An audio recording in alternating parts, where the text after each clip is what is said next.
بسم الله الرحمن الرحيم. الحمد لله رب العالمين، والصلاة والسلام على سيد الأنبياء والمرسلين وعلى آله وأصحابه أجمعين، أما بعد. قال الله تبارك وتعالى في القرآن المجيد والفرقان الحميد: أعوذ بالله من الشيطان الرجيم، بسم الله الرحمن الرحيم. إن هذا القرآن يهدي للتي هي أقوم ويبشر المؤمنين الذين يعملون الصالحات أن لهم أجرا كبيرا. صدق الله العظيم. وقال رسول الله صلى الله عليه وسلم: إن الله يرفع بهذا الكتاب أقواما ويضع به آخرين، أو كما قال عليه الصلاة والسلام. قابل احترام بزرگوں، دوستوں اور ساتھیوں، اللہ تبارک و تعالی نے ہمیں قرآن مجید کی شکل میں ایک عظیم نعمت عطا فرمائی ہے.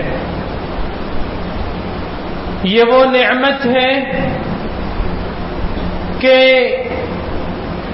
ایمان کی دولت کے بعد سب سے بڑی دولت اگر دنیا کے اندر کوئی چیز ہے تو وہ قرآن مجید ہے. اللہ تبارک و تعالی نے اس قرآن مجید کے اندر ہمیں زندگی گزارنے کا مکمل طریقہ بیان فرما دیا ہے اور قیامت تک کے آنے والے مسائل کا حل اس میں بیان فرما دیا ہے. جب اور جس زمانے میں بھی امت مسلمہ، اور صرف امت مسلمہ ہی نہیں، پوری انسانیت مسائل سے دوچار ہوگی اور اس کی راہیں تاریک ہو جائیں گی، تو روشنی بخشنے والی اور مسائل کا حل دینے والی صرف ایک ہی کتاب ہے، اور وہ ہے قرآن مجید. ایمان والوں کو اس بات پر خوش ہونا چاہیے، بلکہ فخر کرنا چاہیے کہ اللہ تبارک و تعالی نے انہیں ایسی عظیم الشان دولت عطا فرمائی ہے. اور اللہ تبارک و تعالی نے اس کتاب کا تعارف خود قرآن مجید کے اندر بیان فرمایا اور یوں ارشاد فرمایا: اعوذ باللہ من الشیطان الرجیم، ان هذا القرآن يهدي للتي هي اقوم. بے شک یہ قرآن انسانوں کو سب سے زیادہ صحیح راستے کی طرف رہنمائی کرتا ہے. وہ راستہ جو انسان کو ابدی اور دائمی کامیابی کی طرف لے جاتا ہے، وہ راستہ جو انسان کو اپنے خالق اور مالک سے ملاتا ہے، وہ راستہ بتلانے والی کتاب قرآن مجید ہے. یہ قرآن سب سے زیادہ صحیح راستے کی طرف رہنمائی کرتی ہے. وَيُبَشِّرُ الْمُؤْمِنِينَ الَّذِينَ يَعْمَلُونَ الصَّالِحَاتِ أَنَّ لَهُمْ أَجْرًا كَبِيرًا. اور قرآن خوشخبری سناتا ہے، قرآن بشارت دیتا ہے ان ایمان والوں کے لیے جو اچھے عمل کرتے ہیں، عمل صالح کے ساتھ زندگی گزارتے ہیں. قرآن ان کو یہ خوشخبری دیتا ہے کہ ان کے لیے بہت بڑا اجر ہے، ان کے لیے اللہ کی طرف سے بہت بڑا انعام ہے، بہت بڑا ثواب ہے. یہ قرآن ایمان والوں کو بشارت دیتا ہے. اور اسی طرح یہ قرآن ایمان نہ لانے والوں اور شرک اور کفر کو اختیار کرنے والوں کو ڈراتا بھی ہے اور آگاہ بھی کرتا ہے کہ اگر تم اللہ کی وحدانیت پر ایمان نہیں لاؤ گے، اللہ کی ربوبیت اور اس کی الوہیت کا اقرار نہیں کرو گے، تو پھر تمہارے لیے ہمیشہ ہمیشہ کی ناکامی ہے اور جہنم ہے. اللہ تبارک و تعالی نے اس کتاب کے ساتھ قوموں کی تقدیر کو وابستہ کر رکھا ہے۔ نبی اکرم صلی اللہ علیہ وسلم کا ارشاد ہے، ان اللہ یرفع بهذا الكتاب اقواما ویضع به آخرین۔ آپ صلی اللہ علیہ وسلم نے ارشاد فرمایا کہ اللہ تبارک و تعالی بعضی قوموں کو اور بعض گروہوں اور جماعتوں کو اسی قرآن کی بدولت اونچا اٹھاتے ہیں، ان کو سربلندی اور سرخروئی عطا فرماتے ہیں، ان کو عزت عطا فرماتے ہیں۔ وَيَضَعُ بِهِ آخَرِينَ، اور بعض دوسری قوموں کو، بعض دیگر جماعتوں اور گروہوں کو اللہ تبارک و تعالی اسی کتاب کی بدولت پست کر دیتے ہیں، ذلیل اور رسوا کر دیتے ہیں۔ دنیا کے اندر وہ دیگر قوموں کی ٹھوکروں میں آ جاتے ہیں۔ اللہ تبارک و تعالی نے اس کتاب کو عزت اور ذلت کی کسوٹی بنایا ہے۔ اللہ تبارک و تعالی نے قرآن مجید کو قوموں کی عروج و زوال کا معیار بنایا ہے کہ وہ قومیں اور وہ جماعتیں اور انسانوں کے وہ گروہ جو اس کتاب پر ایمان لائیں گے اور پھر ایمان لانے کے بعد اس کے تقاضوں پر عمل کریں گے تو اللہ تبارک و تعالیٰ ان کو اونچا اٹھائیں گے، بہت اونچا اٹھائیں گے۔ دنیا کے اندر بھی اللہ ان کو عزت، سربلندی اور سرخروئی عطا فرمائیں گے، اور مرنے کے بعد کی زندگی میں بھی اللہ تبارک و تعالیٰ ان کو فوز و فلاح اور کامیابی سے سرفراز فرمائیں گے۔ اور جو لوگ اس کتاب پر ایمان نہیں لائیں گے، اس کے تقاضوں کو پورا نہیں کریں گے، اس کتاب کا حق ادا نہیں کریں گے، اللہ تبارک و تعالیٰ ان کو ذلیل و خوار کر کے رکھ دیں گے۔ اللہ تعالیٰ ان کو پستیوں کے گڑھوں میں پہنچا دیں گے، ان کی دنیا بھی برباد ہوگی اور ان کی عقبہ اور آخرت بھی تباہ و برباد ہوگی۔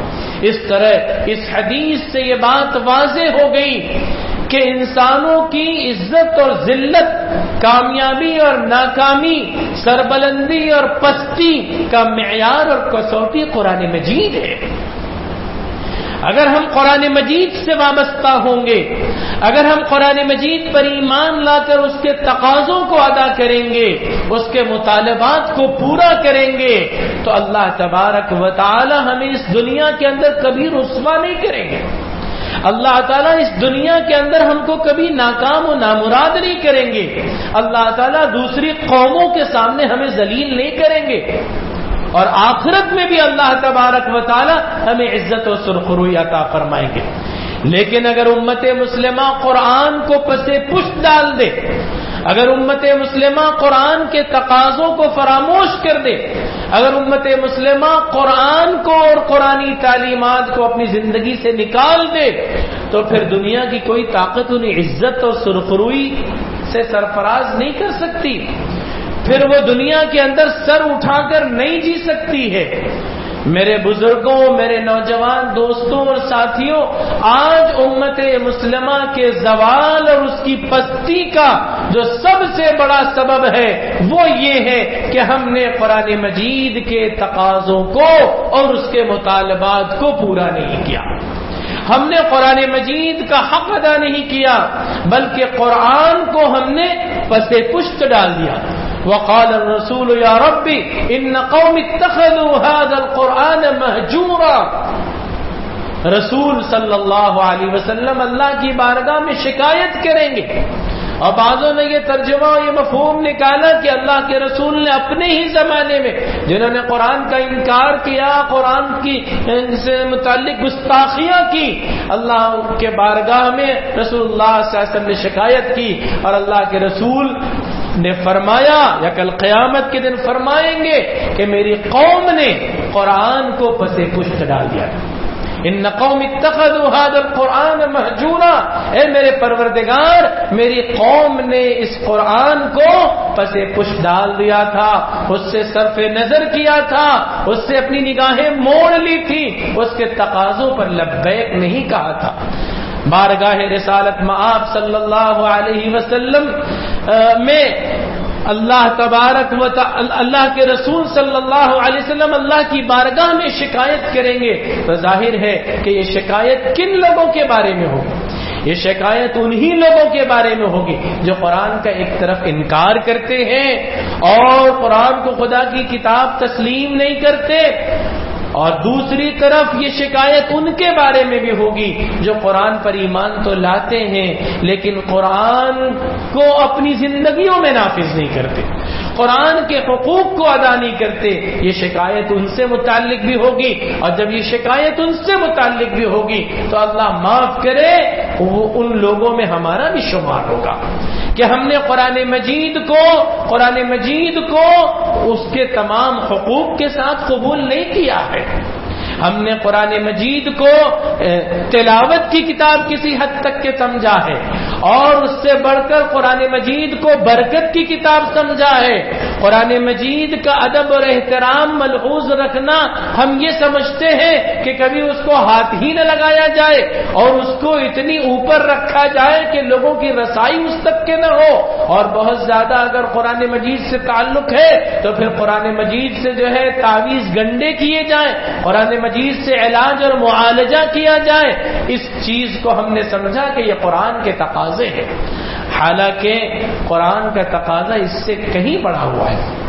علماء بیان فرماتے ہیں کہ قرآن مجید کے 5 حقوق ہیں اور اہل ایمان پر فرض ہے، لازم ہے کہ وہ قرآن مجید کے ان 5 حقوق کو ادا کریں، اور قرآن سے متعلق جب یہ 5 حقوق ادا کیے جائیں گے تو پھر اللہ تبارک و تعالی کا وعدہ ہے کہ اللہ تعالیٰ اس قوم کو، اس گروہ کو، اس جماعت کو دنیا کے اندر بھی اللہ سرخرو کریں گے، اور کل قیامت کے بعد والی زندگی میں بھی اللہ ان کو سرخرو کریں گے۔ وہ 5 حقوق کیا ہیں؟ غور سے سننے والی چیز ہے اور عمل کی نیت سے سننے والی چیز ہے، اور ایک شوق اور جذبہ دل کے اندر انگڑائی لینا چاہیے کہ نہیں، جب ہم قرآن کے ماننے والے ہیں اور اہل قرآن میں ہمارا شمار ہے اور اللہ نے اتنی عظیم دولت ہمیں عطا فرمائی ہے تو پھر ہم کو اس کے حقوق ادا کرنے چاہیے۔ کہیں ایسا نہ ہو کہ قرآن کی حق تلفی کر کے ہم اللہ کی بارگاہ میں کل پکڑے جائیں اور ہماری گرفت ہو۔ اس لیے قرآن کے ان 5 حقوق کو اچھی طرح سمجھنے اور اس پر عمل پیرا ہونے کی ہم کوشش کریں۔ علماء بیان فرماتے ہیں کہ قرآن مجید کا سب سے پہلا حق یہ ہے کہ قرآن مجید پر ایمان لایا جائے۔ قرآن مجید پر ایمان کس طرح لانا ہے؟ دل کی گہرائیوں سے ہمیں اس کا یقین رکھنا ہے اور اپنی زبانوں سے اس کا اقرار کرنا ہے کہ قرآن مجید اللہ کا وہ آخری کلام ہے جو اللہ کے مقرب فرشتے جبرائیل امین کے ذریعے اللہ کے آخری پیغمبر جناب محمد الرسول اللہ صلی اللہ علیہ وسلم پر نازل ہوا۔ قرآن مجید سے متعلق ہمیں یہ ایمان لانا ہوگا کہ قرآن مجید کے الفاظ کا بھی نزول ہوا محمد الرسول اللہ صلی اللہ علیہ وسلم پر، اور قرآن مجید کے معانی و مطالب کا بھی نزول ہوا۔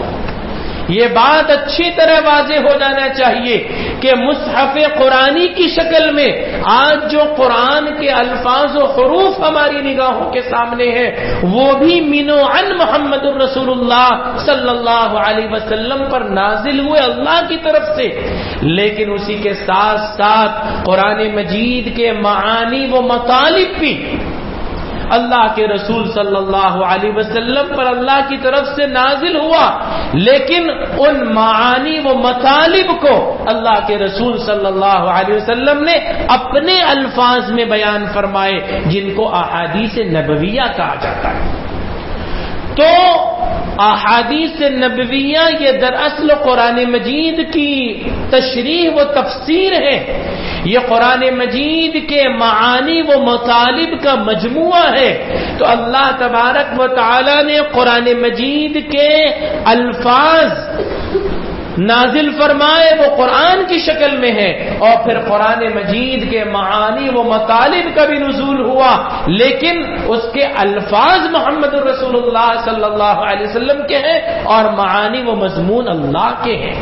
تو ہمیں یہ بھی ایمان لانا ہوگا کہ قرآن مجید کے الفاظ من و عن اللہ تبارک و تعالی کی طرف سے ہیں، اور آپ صلی اللہ علیہ وسلم نے قرآن کی تشریح بھی کی، تفسیر بھی کی، اس کے معانی کو بیان فرمایا احادیث نبویہ کی شکل میں.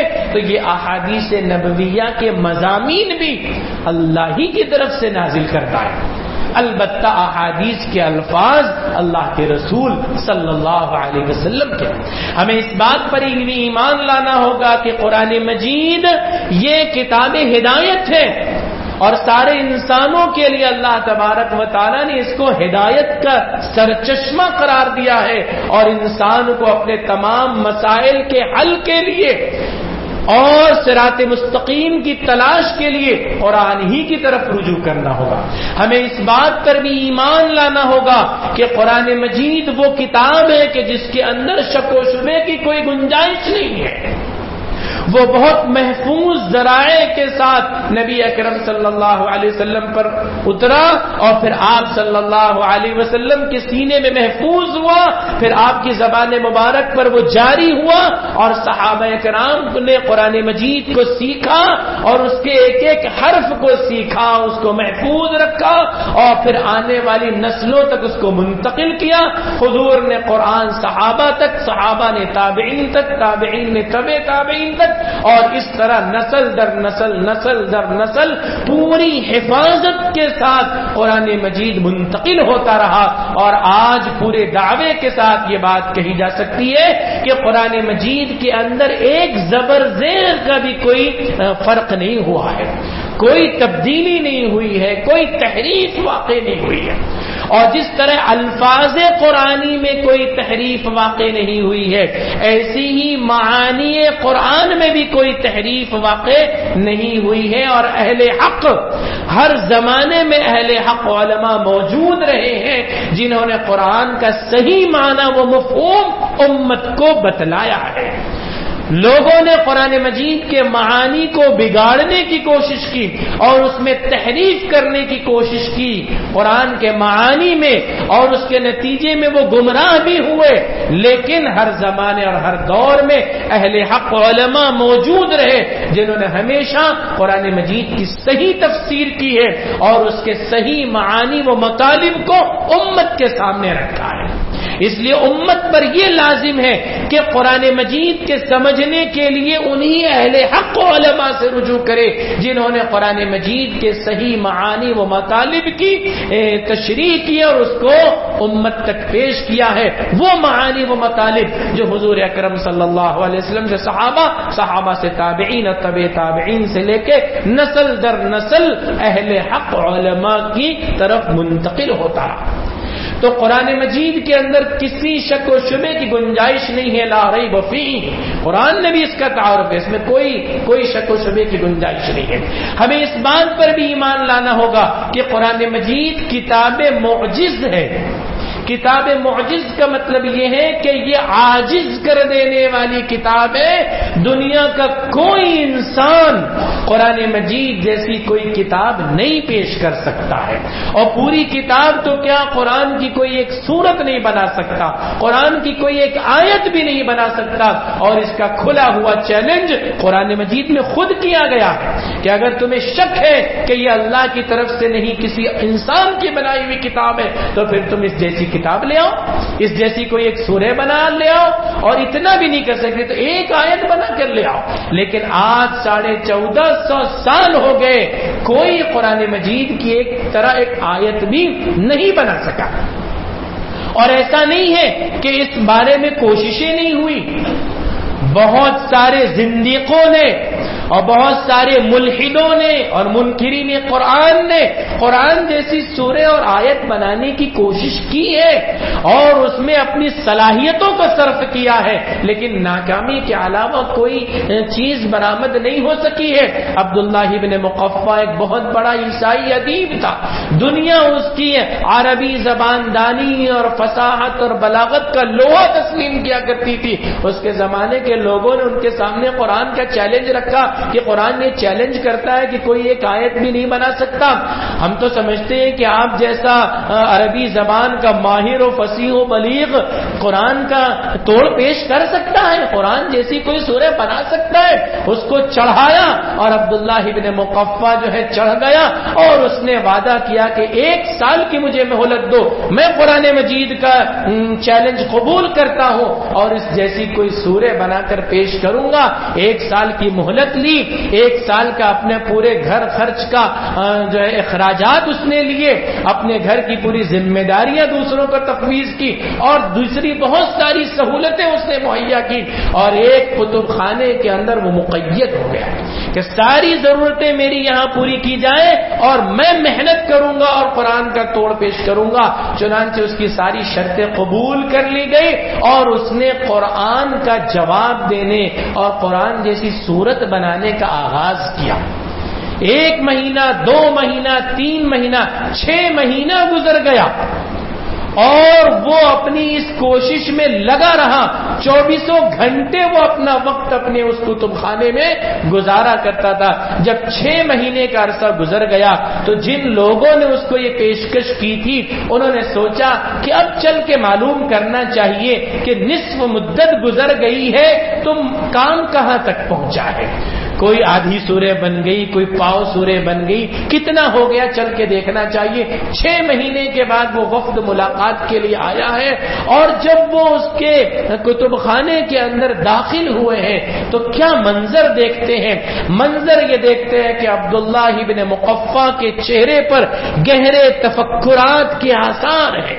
وہ کسی گہری سوچ اور فکر میں ڈوبا ہوا ہے. قلم اس کے ہاتھ میں ہے, کاغذ اور کرتاس اس کے سامنے ہے, کتابیں سب بکھری پڑی ہوئی ہیں, کوئی کھلی ہے, کوئی بند ہے, کوئی بکھری ہوئی ہے, کوئی گری پڑی ہے, اور کاغذ کے انبار کمرے میں پڑے ہوئے. کاغذ کے وہ انبار جن کو اس طرح سے موڑ کر پھینک دیا گیا ہو, کسی کو پھاڑ کر پھینک دیا گیا ہو, ایسے چاروں طرف عبداللہ ابن مقفع کے ایسے کاغذات کے انبار تھے. جب یہ وفد داخل ہوا ہے اور اس نے عبداللہ ابن مقفع کو جھنجھوڑا ہے تو اسے ہوش آیا اور پھر انہوں نے دریافت کیا کہ کام کہاں تک کے پہنچا. عبداللہ ابن مقفع نے بڑی دبی ہوئی آواز میں کہا کہ یہ کتب خانہ میرا تم کو اس کا جواب دے گا. مسلسل 6 مہینے سے میں محنت کرتا رہا, 24 گھنٹہ محنت کرتا رہا, اپنی بشری ضرورت کے علاوہ پورا وقت میں نے اس میں صرف کیا, اور ہر مرتبہ میں یہ سوچتا تھا کہ اب قرآن جیسی ایک آیت میں لکھ لوں گا. قلم ہاتھ میں لیتا, کاغذ ہاتھ میں لیتا, لکھنا شروع کرتا اور پھر کاٹ دیتا, لکھنا شروع کرتا اور پھر کاٹ دیتا. میرا دل یہ کہتا تھا کہ میں جو لکھ رہا ہوں وہ قرآن کے معیار پر نہیں, وہ قرآن کا مقابلہ نہیں کر سکتا, اور پھر میں اس کو کاٹ دیتا اور عاجز آ کر پھر میں اس کاغذ کو پھاڑ کر پھینک دیتا اور پھر دوبارہ کوشش کرتا, پھر سہبارہ کوشش کرتا, اب تک کی اس 6 مہینے کی مدت میں میں قرآن کی ایک سورہ کیا اس کی ایک آیت بھی نہیں بنا سکا.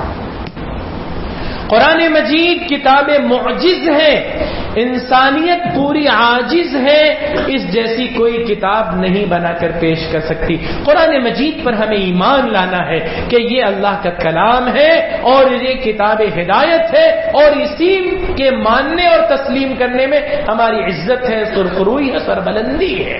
اور ایمان کے تقاضے میں یہ شامل ہے کہ قرآن کا ادب اور احترام بھی ملحوظ رکھا جائے. قرآن کے ادب اور احترام کے ملحوظ رکھنے میں خود قرآن کا بیان ہے کہ لا یمسہ الا المطہرون. قرآن مجید کو صرف پاک, صاف اور طاہر لوگ ہی ہاتھ لگاتے ہیں. قرآن کو وہی چھوتے ہیں جو پاک صاف ہو. تو پاک صاف ہو کر طہارت کی حالت میں قرآن مجید کو ہاتھ لگانا چاہیے. بغیر طہارت کے قرآن مجید کو چھونا بھی نہیں چاہیے. قرآن کے ادب اور احترام ملحوظ رکھا جائے کہ اس کی کوئی اس کے ساتھ گستاخی نہ ہو, بے ادبی نہ ہو, اس کی بے توقیری نہ ہو, اور ہر طرح سے اس کی عظمت, اس کا احترام دلوں کے اندر ہونا چاہیے. جیسے اللہ کی ذات قابل احترام ہے ویسے ہی اللہ کا کلام بھی قابل احترام ہے. تو تو سب سے پہلا تقاضا تو یہ ہے کہ ہم اس پر ایمان لائیں.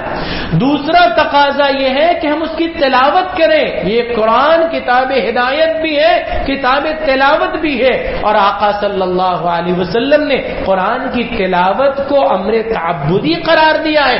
یعنی قرآن کی تلاوت یہ ایک مستقل عبادت ہے جو تقرب الی اللہ کا ذریعہ ہے, جو بندے کو اللہ سے قریب کرنے والی ہے. اور خود قرآن میں کہا گیا ہے کہ وَرَتِّلِ الْقُرْآنَ تَرْتِيلًا, قرآن کی تم تلاوت کرو ترتیل کے ساتھ, قرآن کو پڑھو. خود حضور کو حکم دیا گیا اُتْلُ مَا أُوحِيَ إِلَيْكَ مِنْ کتاب. اب اللہ کی طرف سے آپ پر جو کتاب نازل کی گئی ہے آپ اس کی تلاوت کیجئے, آپ اس کو پڑھ کر سنائیے. تو قرآن کی تلاوت ایک مستقل عبادت ہے, اور اللہ کے رسول صلی اللہ علیہ وسلم نے اس کے بڑے فضائل بیان فرمائے ہیں کہ جو قرآن مجید کا ایک حرف پڑھے اس پر ایک نیکی ہے, اور ایک نیکی کے بدلے اللہ 10 نیکی عطا فرماتے ہیں, بلکہ 700 تک کے نیکی عطا فرماتے ہیں. پھر آپ نے فرمایا کہ میں یہ نہیں کہتا کہ الف لام میم ایک حرف ہے, بلکہ الف حرف لام حرف میم حرف. آپ نے فرمایا الف ایک حرف ہے, لام ایک حرف ہے, میم ایک حرف. گویا جب کوئی الف لام میم پڑھتا ہے تو وہ 3 حرف پڑھنے والا ہے, اور 3 حرف کی 30 نیکیاں علی الاقل اسے ملیں گی. اب وہ اندازہ لگا لے کہ قرآن مجید کی تلاوت کرتا ہے تو کتنی بے شمار نیکیاں اسے ملیں گی. اور پھر سب سے بڑی بات یہ ہے کہ اللہ کا کلام ہے, اس کلام الہی کی تلاوت سے قلب کے اندر نورانیت پیدا ہوتی ہے, گناہوں کی ظلمتیں اور تاریکیاں چھٹتی ہیں, اللہ کی معرفت قلب پر نازل ہوتی ہے. یہ تلاوت قرآن کے بڑے فضائل ہیں. تو قرآن کی تلاوت بھی ایک مستقل عبادت ہے, اور علماء فرماتے ہیں کہ ہر صاحب ایمان کے لیے کم از کم روزانہ 1 پارے کی تلاوت ہونی چاہیے, کم از کم 1 پارے کی تلاوت ہونی چاہیے. اور اگر آدمی 1 پارا بھی نہیں پڑھ سکتا تو کم از کم آدھا پارا تو اسے پڑھنا ہی چاہیے. لیکن ایسا نہ ہو کہ ہم قرآن کی تلاوت صرف رمضان میں کرنے والے ہوں, اور رمضان کے بعد جو قرآن مجید بند ہوتا ہے تو پھر وہی اگلے رمضان میں کھلتا ہے. اللہ معاف کرے, پوری زندگی کا ایک معمول ہونا چاہیے قرآن مجید کے پڑھنے کا. اور اگر آدمی کم از کم یہی معمول بنا لے کہ نمازوں میں 5 وقتہ نمازوں میں جب وہ آتا ہے تو کچھ ایسا نظام بنا لے کہ 5 منٹ کچھ پہلے آ جائے, یعنی سنتوں کے ادا کر لینے کے بعد بھی اس کو 5 منٹ مل جائے. اس 5 منٹ میں تو اس کی 2-3 رکوع تلاوت ہو جائے گی. اگر وہ اس طرح بھی کر لے تو تھوڑا تھوڑا کر کے 5 وقتہ نمازوں میں وہ دن بھر میں 1 پارا پڑھ سکتا ہے, آدھا پارا پڑھ سکتا ہے. تو روزانہ کی تلاوت ہونا چاہیے. جس دن قرآن کی تلاوت نہ ہو اس دن ایک بے چینی محسوس ہو کہ آج کیا کمی رہ گئی ہے, کیا کمی رہ گئی ہے کہ ایک بے چینی محسوس ہو رہی ہے. روزانہ کی تلاوت یہ قرآن کا حق ہے. اگر ہم روزانہ تلاوت نہیں کر رہے ہیں تو ہم قرآن کا یہ حق ادا نہیں کر رہے. اور تیسرا حق یہ ہے کہ قرآن کو سمجھنے کی کوشش کی جائے. اللہ تبارک و تعالیٰ نے قرآن میں غور و فکر کرنے کی دعوت دی ہے, تدبر کی دعوت دی ہے. افلا یتدبرون فی القرآن, کیا یہ لوگ قرآن میں غور نہیں کرتے؟ قرآن کریم غور و فکر کی کتاب ہے, سمجھنے کی کتاب ہے. ظاہر ہے کہ جب وہ کتاب ہدایت ہے اور اس سے ہم کو صحیح راستہ تلاش کرنا ہے تو جب تک ہم سمجھیں گے نہیں اس وقت تک کہ کیسے ہمیں صراط مستقیم کی آگاہی ہوگی, کیسے ہم حق کو جانیں گے. اس لیے قرآن مجید کو سمجھنے کی بھی کوشش کرنی چاہیے, قرآن مجید کو ترجمے سے پڑھنے کی کوشش ہونی چاہیے, قرآن کی مستند تفسیریں پڑھنے کی کوشش ہونی چاہیے. جو پڑھے لکھے لوگ ہیں, تعلیم یافتہ حضرات ہیں, ان کو تو بطور خاص قرآن کے ترجمے اور تفسیر کے مطالعے کا معمول بنانا چاہیے. اور جو پڑھے لکھے نہیں ہیں ان کو درس قرآن کے حلقوں میں شامل ہونا چاہیے. تعلیم یافتہ حضرات کو بھی درس قرآن کے حلقوں میں شامل ہونا چاہیے. اہل علم قرآن کی تفسیر کر رہے ہیں, قرآن کی تشریح کرتے ہیں, تو اس میں آپ بڑی حد تک کے قرآن کے پیغام کو سمجھ سکتے ہیں, قرآن کے احکامات کو جان سکتے ہیں. اس لیے ہر مسلمان, مرد ہو یا عورت, جوان ہو یا بوڑھا, میں سمجھتا ہوں کہ ہفتے واری درس قرآن میں شرکت کو اس کو معمول بنانا ہی چاہیے. اللہ معاف کرے, درس قرآن کے حلقے لگتے ہیں لیکن 20, 25, 30 لوگوں کے علاوہ لوگ اس میں شرکت نہیں کرتے. قرآن مجید کو اگر ہم نہیں سمجھیں گے تو کتنے تعجب کی بات ہوگی کہ اتنی بڑی دولت ہمارے سامنے ہے، کامیابی کا راز ہمارے سامنے ہے، اور ہم اس راز کو راز ہی رکھنا چاہتے، اس کو خود اپنی زندگی کے لیے بھی افشا نہیں کرنا چاہتے، اس کو کھولنا نہیں چاہتے، اس کو سمجھنا نہیں چاہتے۔ میرے بھائیوں، میرے بزرگوں، قرآن کو سمجھنے کی کوشش کریں، قرآن کے پیغام کو جاننے کی کوشش کریں، یہ اس کا حق ہے۔ کتنے افسوس کی بات ہے کہ اتنی عظیم الشان کتاب ہمارے درمیان موجود ہے اور ہم صرف اس کا ادب ملحوظ رکھتے ہیں، اس سے برکت حاصل کرتے، اس کو سمجھنے کی کوشش نہیں کر رہے۔ سمجھنے کی کوشش کریں، درس قرآن کے حلقوں میں شمولیت اختیار کریں۔ حضرت عبداللہ ابن عباس رضی اللہ عنہ کی اس روایت کو یاد رکھیے، آپ نے فرمایا کہ رات کے تھوڑے سے حصے میں قرآن مجید کا سیکھنا سکھانا پوری رات کی نفل عبادت سے بہتر ہے۔ پوری رات نفل عبادت سے بہتر ہے کہ رات کے تھوڑے سے حصے میں جو ہے قرآن کریم کا مذاکرہ ہو جائے، قرآن مجید کو سمجھنے اور سمجھانے کی کوشش ہو جائے۔ پوری رات نفل عبادت سے بہتر ہے درس قرآن کا حلقہ عشاء بعد لگتا ہے، آدھا گھنٹہ اگر کوئی اس میں شریک رہتا ہے تو یقین کیجیے عبداللہ ابن عباس کی روایت ہے کہ پوری رات اس کو نفل عبادت کا ثواب ملتا ہے۔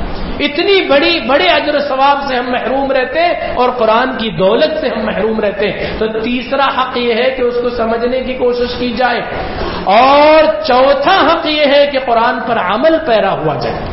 ظاہر ہے کہ قرآن کتابیں ہدایت ہے تو یہ عمل کا تقاضا کرتی ہے۔ جب تک کہ ہم قرآنی تعلیمات پر عمل نہیں کریں گے، ظاہر ہے کہ اس وقت تک کہ ہم کامیابی کی منزل تک نہیں پہنچ سکتے، ورنہ ہمارے خلاف حجت ہی صرف قائم ہوگی اور کل قرآن ہمارے خلاف گواہی دے۔ یہ یاد رکھیے، حدیث پاک کے اندر ہے، اللہ کے رسول صلی اللہ علیہ وسلم نے فرمایا القرآن حجت لک او علیک، قرآن یا تو تمہارے حق میں گواہی دے گا کل قیامت کے دن، یا تمہارے خلاف گواہی دے گا۔ گواہی تو دے گا قرآن اہل ایمان کے لیے گواہ بن کر آئے گا۔ اب وہ حق اگر قرآن کا اس نے ادا کیا ہے تو اس کے حق میں جو ہے وہ گواہی دے گا، اور ہم نے اگر قرآن کے حقوق کو ضائع کیا ہے تو قرآن ہمارے خلاف گواہی دے گا۔ اس لیے قرآن پر عمل کرنا بھی ضروری ہے۔ درس قرآن اور علماء کے بیانات اور قرآن کے ترجمے، تفسیر، ان سارے ذرائع سے ہم تک قرآن کا پیغام پہنچ رہا ہے، عمل کرنا ضروری ہے۔ اور پانچواں حق یہ ہے کہ قرآن کو انسانیت تک پہنچایا جائے۔ قرآن مجید ہدی للناس، سارے انسانوں کے لیے ہدایت کا سامان ہے۔ قرآن مجید میں یا ایھا الناس، یا ایھا الناس کہہ کے خطاب کیا گیا ہے کہ اے انسانوں، تو یہ سارے انسانوں کے لیے کتاب ہدایت ہے، تو پھر سارے انسانوں تک پہنچنا چاہیے، اور اس کو پہنچانے کی ذمہ داری اہل ایمان کی ہے۔ کس طرح پہنچانا ہے یہ حالات بتلائیں گے، یہ دعوتی تقاضے بتلائیں گے، لیکن یہ کہ قرآن کا پیغام ساری انسانیت تک پہنچنا چاہیے، یہ بھی اہل ایمان کی ذمہ داری ہے۔ اور علماء اور دعات نے یہ بیان فرمایا ہے کہ قرآن کا پیغام پہنچانے کا اور قرآن انسانیت تک پہنچانے کا ایک مؤثر ذریعہ یہ ہے کہ پہلے صاحب قرآن کا بھی تعارف کرا دیا جائے، یعنی محمد رسول اللہ صلی اللہ علیہ وسلم کا تعارف ہو جائے، آپ کی زندگی اور حالات ان تک پہنچ جائے، اس کے بعد ایک گہرا اثر قائم ہوتا ہے، اور پھر قرآن جب ان تک پہنچتا ہے تو اس کا غیر معمولی اثر ہوتا ہے۔ میرے بزرگوں، یہ قرآن کے 5 حقوق ہیں۔